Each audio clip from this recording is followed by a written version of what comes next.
हमने पिछली कक्षा में जो इंट्रोगेटिव सेंटेंस पैसिव वॉइस में जो इंट्रोगेटिव सेंटेंस था उसके बारे में स्टडी किया था कि किस प्रकार से वाक्य दो प्रकार से आरंभ होते हैं, हेल्पिंग वर्ब से और डब्ल्यू एच वर्ड से। हेल्पिंग वर्ब से आरंभ होते हैं तो किस प्रकार से बदलते हैं और डब्ल्यू एच वर्ड से आरंभ होते हैं तो किस प्रकार से बदलते हैं। मान लो आपके पास क्वेश्चन आ गया, डिड यू प्ले फुटबॉल। एक क्वेश्चन तो ये आ गया पास आपके पास, डिड यू प्ले फुटबॉल। एक आ गया आपके पास, when did he finish the work. एक क्वेश्चन ये आ गया आपके पास। एक क्वेश्चन आ गया, why did you not help him. एक इस प्रकार का क्वेश्चन आ गया। एक आ गया, व्हाट आर यू डूइंग। ये आपको मान लो एग्जाम में आपके इस प्रकार से क्वेश्चन आ गए तो हम इसको किस प्रकार से सोल्व करते हैं। देखो मैंने कहा था कि इंट्रोगेटिव सेंटेंस दो प्रकार से आरंभ होते हैं, हेल्पिंग वर्ब से और डब्ल्यू एच वर्ड से। अब मैंने ये भी कहा था शुरू में कि इसको बदलने के लिए 5 रूल्स आपके पास हैं। ऑब्जेक्ट को सब्जेक्ट में बदलते हैं, हेल्पिंग वर्ब का प्रयोग करते हैं, वर्ब की थर्ड फॉर्म का, बाई का, और सब्जेक्ट को ऑब्जेक्ट में बदल देते हैं। ये इस प्रकार से 5 नियम के आधार पर हम एक्टिव वॉइस को पैसिव वॉइस में बदलते हैं।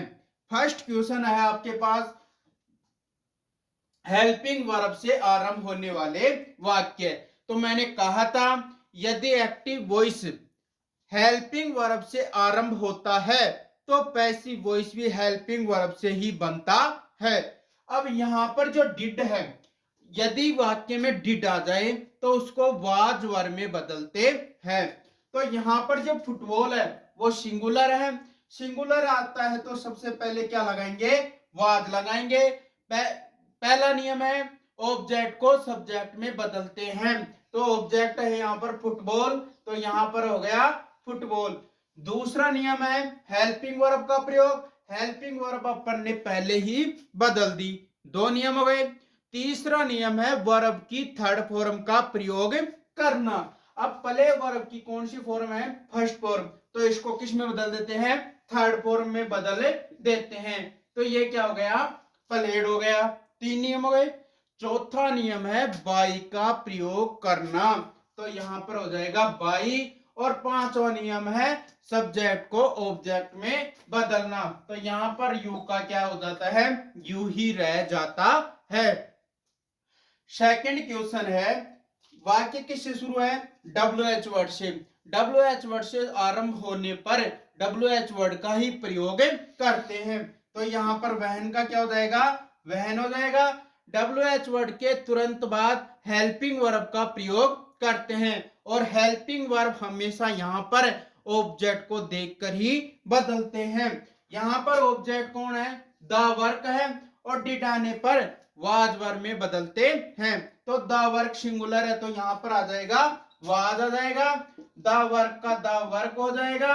और 2 नियम हो गए। तीसरा नियम है वर्ब की थर्ड फॉर्म का प्रयोग करना। अब फिनिश की थर्ड फॉर्म क्या होती है, फिनिश्ड हो गई, क्लियर। 3 नियम हो गए। चौथा नियम है बाई का प्रयोग करना, येलो साफ। 4 नियम। 5वां है सब्जेक्ट को ऑब्जेक्ट में। अब सब्जेक्ट कौन है, यहाँ पर ही है, तो इसको बदलते हैं, हिम में बदल देते हैं, क्लियर। यहां तक कोई प्रॉब्लम। नेक्स्ट क्वेश्चन भी इसी प्रकार का है, why did you not help him. वाक्य किससे शुरू है, डब्ल्यू एच वर्ड से, तो डब्ल्यू एच वर्ड आने पर डब्ल्यू एच वर्ड का ही प्रयोग करते हैं। इसके तुरंत बाद हेल्पिंग वर्ब है, यहाँ पर डिड, डिड आने पर वाज वर्ब में बदल देते हैं। यहाँ पर सब ऑब्जेक्ट कौन है, हिम। हम हिम को इधर लाएंगे तो किस में बदलेगा, ही में बदलेगा। ही के साथ क्या आता है, वाज आ जाएगा, ही का ही हो जाएगा।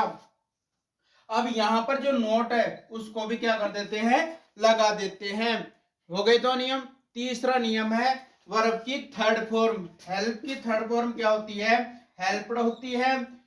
3 नियम हो गए। चौथा नियम है बाई का प्रयोग करना, और पांचवा नियम है सब्जेक्ट को ऑब्जेक्ट में बदल देते हैं। क्लियर? ऐसी इसी प्रकार के आपके कंपटीशन में क्वेश्चन आते हैं और इनको बदलते हैं। नेक्स्ट क्वेश्चन है व्हाट आर यू डूइंग। अब यहाँ पर WH वर्ड से शुरू है, यह हेल्पिंग वर्ब है, ये सब्जेक्ट है, ये वर्ब में ING जुड़ा हुआ है, यहाँ पर ऑब्जेक्ट नहीं दिया हुआ है, तो यहाँ पर क्या हो जाती है, कंफ्यूजन की स्थिति हो जाती है। लेकिन यहाँ पर देखो सबसे पहले WH वर्ड को WH वर्ड का ही प्रयोग कर देते हैं। अब EJMR आने पर किस में बदलते हैं, EJMR में ही बदल देते हैं। तो आपके पास क्या नहीं है, ऑब्जेक्ट नहीं है, तो जो सिंगुलर होती है उसका प्रयोग कर देते हैं। EJMR आने पर EJMR में ही बदलते हैं।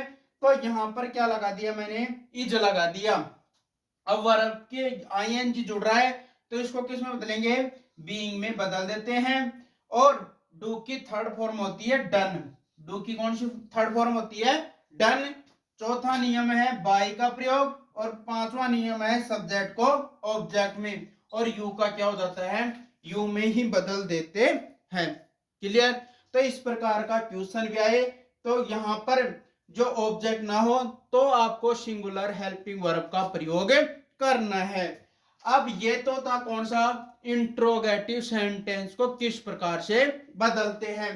नेक्स्ट है आपके पास इंपरेटिव सेंटेंस। अब इंपरेटिव सेंटेंस क्या होते हैं वो देखो। इंपरेटिव सेंटेंस तीन प्रकार से आरंभ होते हैं, वर्ब की फर्स्ट फॉर्म से, डू या डू नॉट से, और लेट वाले वाक्य। अब किस प्रकार से बदलते हैं देखो। क्वेश्चन आ गया आपके पास, open the window, open the window. एक क्वेश्चन आ गया आपके पास, डू योर वर्क। एक क्वेश्चन आ गया, do not play football on the road. Imperative sentence की पहचान क्या होती है कि इनके अंत के अंदर न तो क्वेश्चन मार्क चिन्ह का प्रयोग होता है, वर्ब की फर्स्ट फॉर्म से आरंभ होते हैं या डू नॉट से आरंभ होते हैं। देखो इसको किस प्रकार से बदलते हैं। ये वाक्य क्या है, वर्ब की फर्स्ट फॉर्म, और ये कौन है, ऑब्जेक्ट है। ये तो क्या है, वर्ब की फर्स्ट फॉर्म, और ये क्या है, ऑब्जेक्ट है। तो इसको बदलने का नियम है, यदि वाक्य वर्ब की फर्स्ट फॉर्म से जुड़ा हो और उसके बाद में ऑब्जेक्ट हो तो सबसे पहले लेट का प्रयोग करते हैं। सबसे पहले किसका प्रयोग करते हैं, लेट का प्रयोग करते हैं, फिर ऑब्जेक्ट का प्रयोग करते हैं, फिर किसका करते हैं, ऑब्जेक्ट का, और इसके साथ बी का प्रयोग करते हैं। ये विशेष रूप से है कि वर्ब की फर्स्ट फॉर्म में हो तो लेट लगा दो, फिर ऑब्जेक्ट लगा दो, बी लगा दो, और फिर वर्ब की थर्ड फॉर्म का प्रयोग कर देते हैं।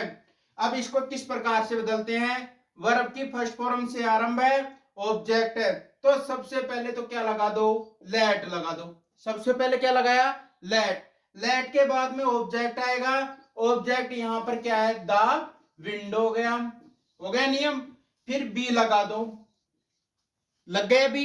फिर वर्ब की थर्ड फॉर्म, ओपन की थर्ड फॉर्म क्या होती है, ओपन होती है। ओपन की थर्ड फॉर्म क्या होती है, ओपन होती है, तो वह let the window be open. Clear यहां तक। दूसरा भी इसी प्रकार से आरंभ है, तो सबसे पहले क्या लगाओ, लेट लगा दो, फिर ऑब्जेक्ट कौन है यहाँ पर, योर वर्क है, तो यहां पर आ जाएगा योर वर्क आ गया। क्लियर। अब क्या लगाना है, बी लगा दो। अब क्या लगाओगे, बी। फिर वर्ब की थर्ड फॉर्म, डू की थर्ड फॉर्म होती है डन।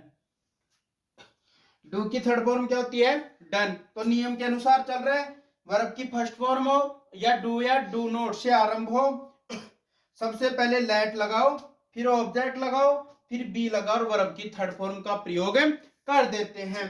अब इसमें देखो डू नॉट से आरंभ हुआ, वर्ब आ गई, फुटबॉल आ गया, ऑब्जेक्ट। क्लियर। तो सबसे पहले क्या लगाएंगे, लेट लगाएंगे, लेट लगा दिया। अब ऑब्जेक्ट कौन यहां पर है, फुटबॉल है। ऑब्जेक्ट कौन है, फुटबॉल है। क्लियर यहां पर। अब यदि वाक्य डू नॉट से आरंभ हो, विशेष नियम है, यदि वाक्य डू नॉट से आरंभ हो तो जो डू है उसको क्या कर देते हैं, हटा देते हैं। डू को क्या कर देते हैं, हटा देते हैं। किसमें, डू नॉट से आरंभ होने वाले वाक्य में। और जो नोट है उसको ऐसे की ऐसे रख देते हैं। फिर किसका प्रयोग करते हैं, बी का प्रयोग कर देते हैं। वर्ब की थर्ड फॉर्म लगा दो। प्ले की थर्ड फॉर्म क्या होती है, प्लेड हो गया। अब जो बाकी का है, ऑन द रोड, इसको क्या लगा दिया, ऑन द रोड। तो ये विशेष नियम है, वर्ब की फर्स्ट फॉर्म से आरंभ हो तो लेट लगाओ, फिर ऑब्जेक्ट लगाओ, फिर बी लगाओ और वर्ब की थर्ड फॉर्म का प्रयोग कर दो।